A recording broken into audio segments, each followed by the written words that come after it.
तो हम एक बार फिर से आप सभी लोगों के सामने लाइव टेस्ट लेकर हाजिर हैं। तो आज का जो लाइव टेस्ट है वह बायोलॉजी का होने वाला है, मतलब जीव विज्ञान का लाइव टेस्ट आज आपको लिया जाएगा। तो आज के लाइव टेस्ट कुछ अलग हट करके है, इसके कुछ नियम चेंज हैं। तो क्या नियम है, पहले हम आपको लाइव टेस्ट के नियम बता देते हैं। तो सबसे पहले आपको एक क्वेश्चन के लिए 10 सेकंड का टाइम दिया जाएगा। तो आपको 10 सेकंड के अंदर में ही एक क्वेश्चन का आंसर बताना है। और लाइव टेस्ट के अंत में आप सभी लोग सारे क्वेश्चन को कैलकुलेट करके अपना सही आंसर बताएंगे कि कितने लोगों को कितना आंसर सही हुआ। तो चलिए हम लाइव टेस्ट को शुरू करते हैं। और सबसे पहला नंबर क्वेश्चन आपसे पूछते हैं जीव विज्ञान के लिए। तो ध्यान रखिएगा, एक क्वेश्चन के लिए सिर्फ आपको 10 सेकंड का समय दिया जाएगा। और जितने सारे भी क्वेश्चन हम आपसे पूछेंगे सारे इंपॉर्टेंट क्वेश्चन रहेंगे, तो आप लोग ध्यान से इसे समझ लीजिएगा, उसके बाद ही आंसर देने की कोशिश करिएगा। तो चलिए सबसे पहला नंबर क्वेश्चन है, आहार नाल का सबसे लंबा भाग कौन सा होता है। पहला नंबर क्वेश्चन कह रहा है कि आहार नाल का सबसे लंबा भाग कौन सा होता है। ऑप्शन ए है ग्रसनी, बी है छोटी आंत, सी है अमाशय और डी है ग्रासनली। हम क्वेश्चन पढ़ेंगे, उसके बाद ऑप्शन पढ़ेंगे, उसके बाद आपको 10 सेकंड का समय दिया जाएगा। 10 सेकंड के अंदर में ही आपको आंसर बताना है।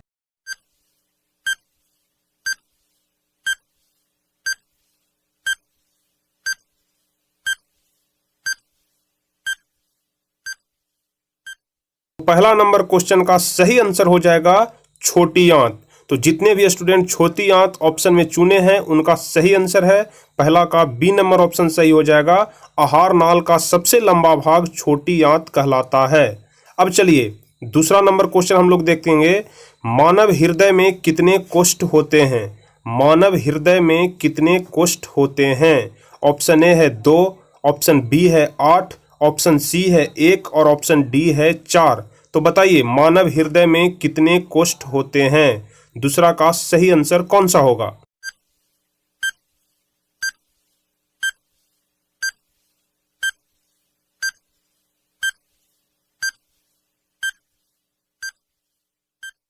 तो दूसरा नंबर का सही आंसर हो जाएगा ऑप्शन नंबर डी, मानव हृदय में 4 कोष्ठ होते हैं। दूसरा का डी नंबर ऑप्शन सही हो जाएगा। अब अगला नंबर क्वेश्चन की तरफ हम लोग बढ़ेंगे। अमीबा अपना भोजन पकड़ता है। अमीबा अपना भोजन किस चीज के द्वारा पकड़ता है। ऑप्शन ए है उत्पाद के द्वारा, बी है कोशिका सतह के द्वारा, सी है लाइसोसोम के द्वारा और डी है इनमें से कोई नहीं। तो बताइए तीसरा का सही आंसर क्या हो जाएगा।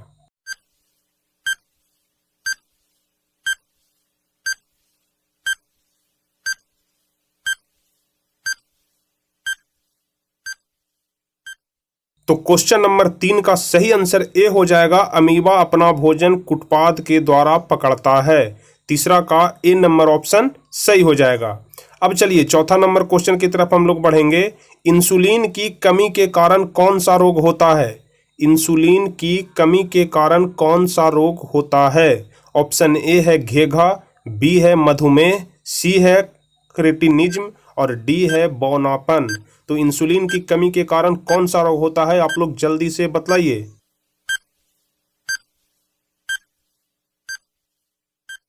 तो चौथा का सही आंसर हो जाएगा कि इंसुलिन की कमी के कारण मधुमेह रोग होता है। तो चौथा का बी नंबर ऑप्शन सही हो जाएगा। चौथा का बी नंबर ऑप्शन सही हो जाएगा, ध्यान रखिएगा। अब पांचवा नंबर क्वेश्चन कह रहा है कि रक्त में आयरन की कमी से होने वाला एक रोग है।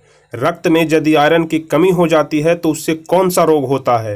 ऑप्शन ए है टीबी, ऑप्शन बी है मधुमेह, ऑप्शन सी है एनीमिया और ऑप्शन डी है उच्च रक्तचाप। तो बताइए पांचवा का सही आंसर कौन सा होगा।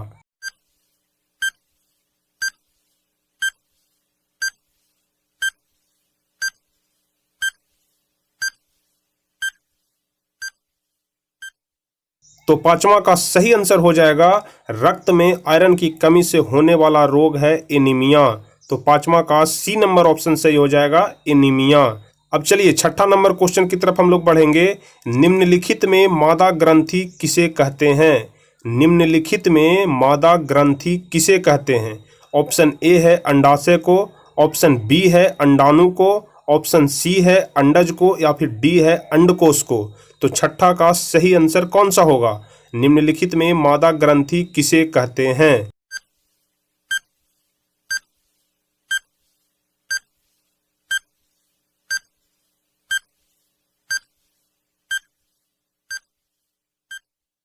तो छठा का सही आंसर हो जाएगा निम्नलिखित में मादा ग्रंथि अंडकोश को कहते हैं। डी नंबर ऑप्शन सही हो जाएगा कि निम्नलिखित में मादा ग्रंथि अंडकोश को कहते हैं। तो छठा का डी नंबर ऑप्शन सही हो जाएगा। अब चलिए 7वां नंबर क्वेश्चन की तरफ हम लोग बढ़ेंगे। फूल का कौन सा भाग परागकण बनाता है? फूल और पुष्प दोनों एक ही चीज होता है, तो बताइए पुष्प का कौन सा भाग परागकण बनाता है? ऑप्शन ए है बाह्य दल, बी है पंखुड़ी, सी है पुंकेसर और डी है स्त्री केसर। तो बताइए 7वां का सही आंसर कौन सा हो जाएगा?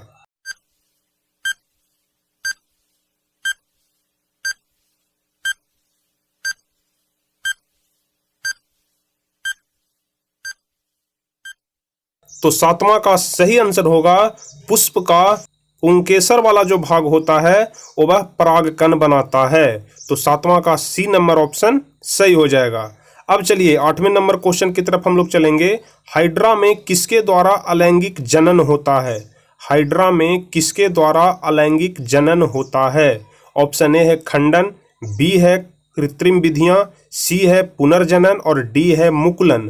तो बताइए 8वां का सही आंसर कौन सा होगा?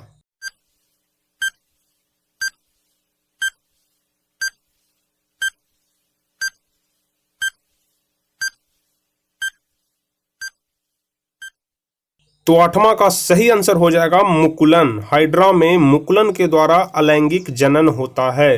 तो 8वां का डी नंबर ऑप्शन सही हो जाएगा। अब चलिए 9वां नंबर क्वेश्चन देखेंगे। मानव में ऑटोसोम की संख्या होती है।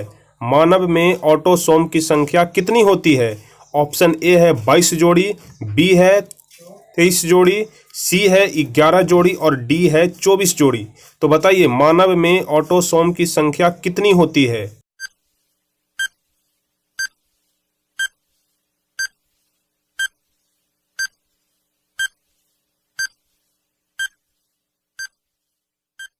क्वेश्चन नंबर 9 का सही आंसर हो जाएगा 22 जोड़ी। मानव में ऑटोसोम की संख्या 22 जोड़ी होती है। तो 9 का ए नंबर ऑप्शन सही हो जाएगा। अब चलिए 10वां नंबर क्वेश्चन की तरफ हम लोग बढ़ेंगे। गुणसूत्र कहाँ पाए जाते हैं? गुणसूत्र कहाँ पाए जाते हैं? ऑप्शन ए है कोशिका में, बी है उत्तक में, सी है केंद्रक में या फिर डी है इनमें से सभी में। तो बताइए गुणसूत्र कहाँ पाए जाते हैं?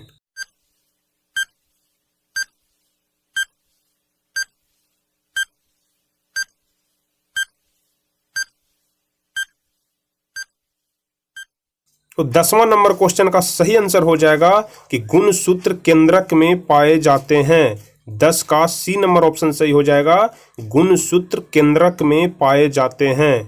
अब चलिए 11 नंबर क्वेश्चन की तरफ हम लोग बढ़ेंगे। मानव में कितने रक्त समूह होते हैं?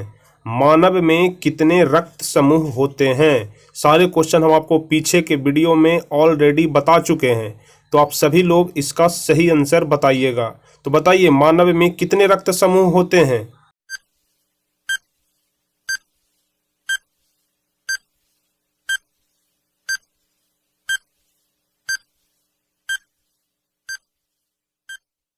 तो 11 का सही आंसर हो जाएगा कि मानव में 4 रक्त समूह होते हैं। तो 11 का डी नंबर ऑप्शन सही हो जाएगा कि मानव में 4 रक्त समूह होते हैं। अब चलिए 12 नंबर क्वेश्चन देखेंगे। गुणसूत्र की खोज किस ईस्वी में हुई? गुणसूत्र की खोज किस ईस्वी में हुई?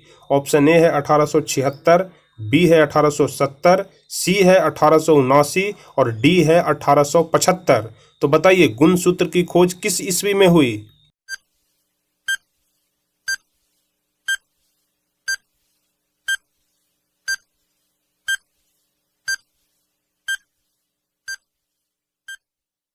तो क्वेश्चन नंबर 12 का सही आंसर डी हो जाएगा, गुणसूत्र की खोज 1875 ईस्वी में हुई।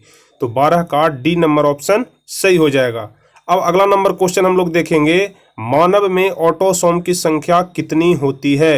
रिपीट क्वेश्चन है, इसलिए सभी लोग इसका सही आंसर बताएंगे। मानव में ऑटोसोम की संख्या कितनी होती है?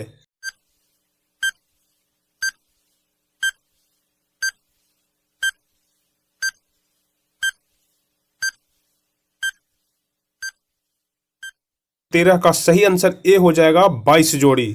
मानव में ऑटोसोम की संख्या 22 जोड़ी होती है। अब चलिए 14 नंबर क्वेश्चन को हम लोग देखेंगे। सौर कुकर के लिए कौन सा दर्पण सर्वाधिक उपयुक्त होता है? मतलब सौर कुकर में कौन सा दर्पण लगाया जाता है? ऑप्शन ए है समतल दर्पण, बी है उत्तल दर्पण, सी है अवतल दर्पण और डी है इनमें से सभी। तो बताइए सौर कुकर के लिए कौन सा दर्पण सर्वाधिक उपयुक्त होता है?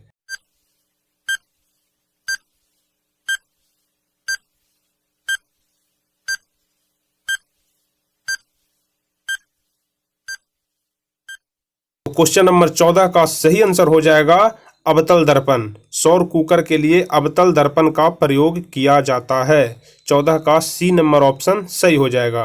अब चलिए 15 नंबर क्वेश्चन को हम लोग देखेंगे। पवन विद्युत जनित्र में पवन की चाल कम से कम कितनी होनी चाहिए? जो पवन विद्युत ऊर्जा उत्पन्न होती है उसमें पवन की चाल कम से कम कितनी होनी चाहिए?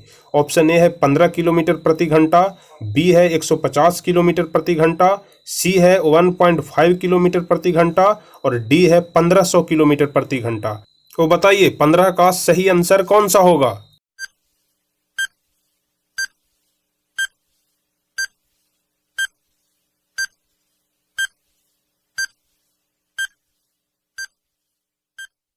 तो 15 नंबर क्वेश्चन का सही आंसर होगा कि पवन विद्युत जनित्र में पवन की चाल कम से कम 15 किलोमीटर प्रति घंटा होना चाहिए। तो 15 का ए नंबर ऑप्शन सही हो जाएगा।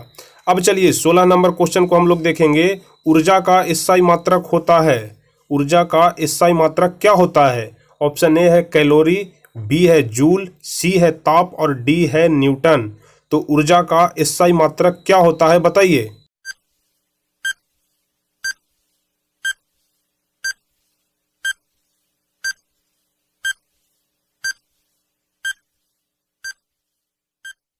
तो क्वेश्चन नंबर 16 का सही आंसर हो जाएगा जूल। ऊर्जा का एसआई मात्रक जूल होता है।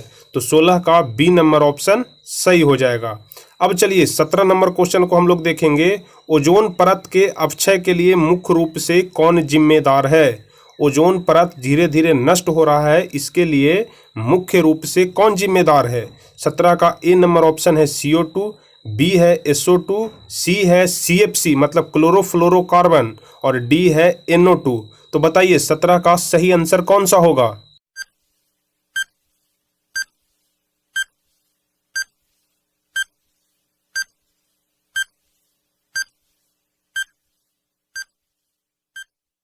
तो क्वेश्चन नंबर 17 का सही आंसर होगा CFC। CFC का मतलब होता है क्लोरोफ्लोरोकार्बन, ध्यान रखिएगा। अब चलिए 18 नंबर क्वेश्चन को हम लोग देखेंगे। यूरो 2 का संबंध है। यूरो 2 का संबंध निम्नलिखित में से किस चीज से है? वायु प्रदूषण से है कि जल प्रदूषण से है कि मिट्टी प्रदूषण से है कि इनमें से कोई नहीं? तो बताइए 18 का सही आंसर कौन सा होगा?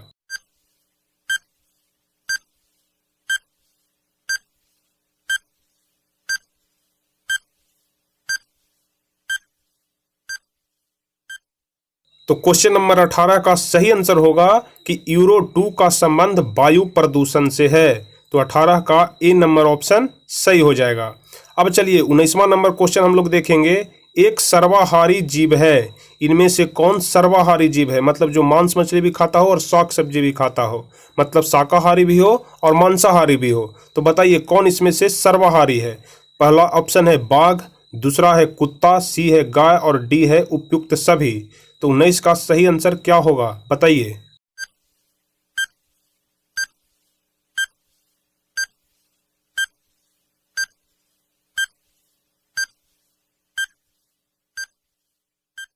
तो क्वेश्चन नंबर 19 का सही आंसर हो जाएगा बी कुत्ता। कुत्ता एक सर्वाहारी जीव है। तो 19 का बी नंबर ऑप्शन सही हो जाएगा। 20वां नंबर क्वेश्चन हम लोग देखेंगे। ओजोन के एक अणु में कितने परमाणु होते हैं? ओजोन के एक अणु में कितने परमाणु होते हैं? ऑप्शन ए है 1, बी है 2, सी है 3 और डी है 4। तो बताइए 20 का सही आंसर कौन सा होगा।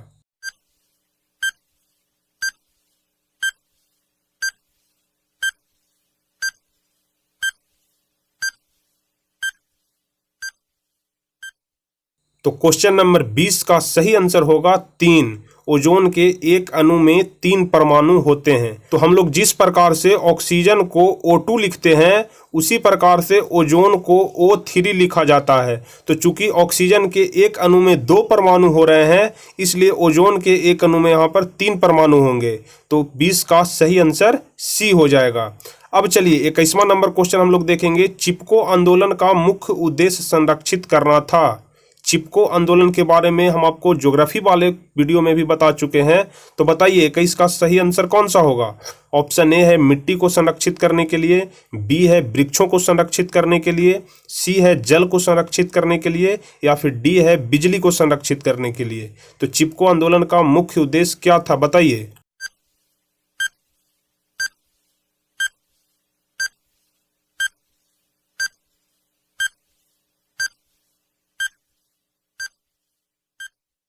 तो क्वेश्चन नंबर 21 का सही आंसर हो जाएगा चिपको आंदोलन का मुख्य उद्देश्य था वृक्षों को संरक्षित करने के लिए। तो 21 का बी नंबर ऑप्शन सही हो जाएगा। अब चलिए 22वां नंबर क्वेश्चन की तरफ हम लोग बढ़ेंगे। ऊर्जा का पारंपरिक स्रोत क्या है। ऊर्जा का पारंपरिक स्रोत क्या है। ऑप्शन ए है बायोगैस, बी है सौर ऊर्जा, सी है पवन ऊर्जा और डी है कोयला। तो ऊर्जा का पारंपरिक स्रोत क्या है बताइए।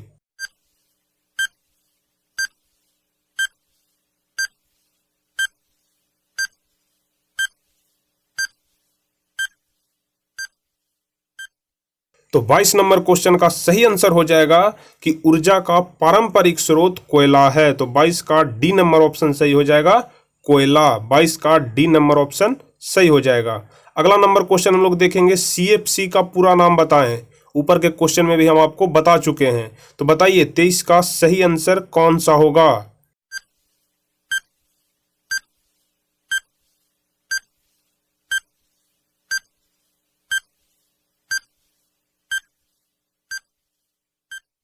तो क्वेश्चन नंबर 23 का सही आंसर होगा सीएफसी का पूरा नाम क्लोरोफ्लोरोकार्बन होता है। तो 23 का सी नंबर ऑप्शन सही हो जाएगा क्लोरोफ्लोरोकार्बन। ऊपर के क्वेश्चन में भी हम आपको बता चुके हैं। अब चलिए 24 नंबर क्वेश्चन देखेंगे। चिपको आंदोलन की शुरुआत कब हुई। चिपको आंदोलन की शुरुआत कब हुई। चिपको आंदोलन के बारे में हम आपको ज्योग्राफी वाले वीडियो में विस्तार से बता चुके हैं। तो वहां से जाकर के आप देख सकते हैं। तो बताइए 24 का सही आंसर क्या होगा।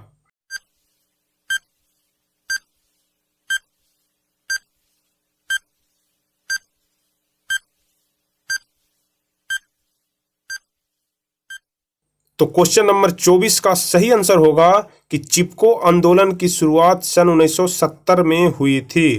तो 24 का बी नंबर ऑप्शन सही हो जाएगा 1970 ईस्वी में। अब चलिए 25वां नंबर क्वेश्चन देखेंगे जो कि सबसे आखिरी क्वेश्चन है।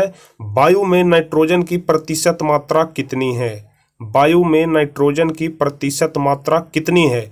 मतलब वायु में जिसमें हम लोग सांस लेते हैं उसमें कितना प्रतिशत नाइट्रोजन है। तो बताइए 25 का सही आंसर कौन सा होगा।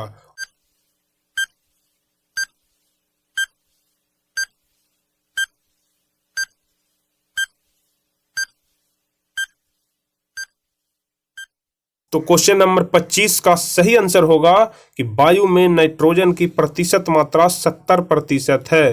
तो 25 का ए नंबर ऑप्शन सही हो जाएगा। वायु में नाइट्रोजन की प्रतिशत मात्रा 70% है। तो चलिए इसी के साथ आपके सारे क्वेश्चन समाप्त हो गए। तो आप कमेंट में हमें जरूर बताएं कि कितना टोटल क्वेश्चन आप सही बताए हैं। पूरा ऐड करके आप हमें जरूर बताएं। तो चलिए हम आशा करते हैं आपको यह वीडियो पसंद आया होगा। अगर पसंद आया हो तो आप अधिक से अधिक इसे लाइक करें, अधिक से अधिक शेयर करें और जो भी स्टूडेंट चैनल पर नए हैं वह चैनल को जरूर सब्सक्राइब कर लें ताकि आगे के भी सभी वीडियो का नोटिफिकेशन उनको मिलता रहे। तो चलिए फिर हम मिलेंगे आपसे अगले वीडियो में। अगर किसी प्रकार का कोई भी आपके मन में डाउट हो तो आप नीचे कमेंट करके हमसे पूछ सकते हैं। तो आप नीचे कमेंट जरूर करें। तो चलिए फिर मिलते हैं हम आपसे अगले वीडियो में। तब तक के लिए जय हिंद, धन्यवाद।